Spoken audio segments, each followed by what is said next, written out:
In the name of Allah subhanahu wa ta'ala, the news headlines. The ambassador of the Islamic Emirate of Afghanistan in Doha meets the United Nations High Commissioner for Refugees. Afghanistan and India discuss expanding economic cooperation and attracting investment in agriculture, irrigation and livestock. And Iran's parliament speaker declares that Tehran will never surrender to Washington. Welcome to Urooj Daily News Package. Is Saturday, the 25th of Muharram al-Haram 1448, the 20th of Saratan 1405, and the 11th of July 2026. The news details. Mohammed Suhail Shaheen, the ambassador of the Islamic Emirate of Afghanistan in Doha, met with Barham Saleh, the United Nations High Commissioner for Refugees.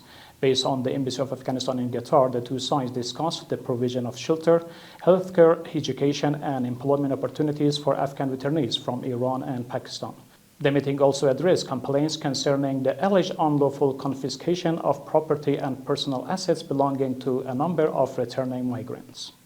Expanding economic cooperation and attracting investment in Afghanistan agriculture, irrigation and livestock sectors were the focus of the talks between Maulawiyat Awla Mary, the Minister of Agriculture, Irrigation and Livestock, and officials of the Federation of Indian Chamber of Commerce and Industry, FICCI. According to the Ministry of Agriculture, Irrigation and Livestock, Minister Omari encouraged Indian investors and companies to invest in agriculture, horticulture, livestock development, agro-processing industry, water resource management, irrigation system, and agricultural value chain sectors across Afghanistan.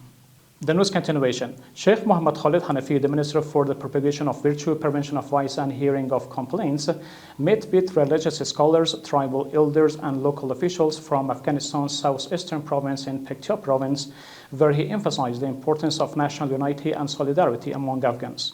He stated hostile elements have consistently sought to achieve their objectives by infiltrating influential figures, tribal elders, and religious scholars.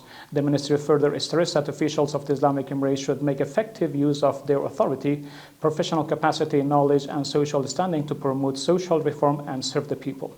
And ultimately, Mohammad Baghir Ghalibaf, the Speaker of Iran's parliament, declared that Tehran will never surrender to Washington and remains fully prepared to defend the country should the United States violate the existing understanding. We have never ceased preparing for defending our country, Ghalibaf said.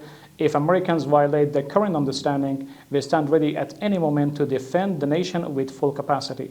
He further emphasized that while ending the conflict remains a priority for many countries, war will never come to an end through Iran's surrender. The news conclusion, tremendous appreciation for tracking us. Wassalamu alaikum wa rahmatullahi ta'ala wa barakatuh.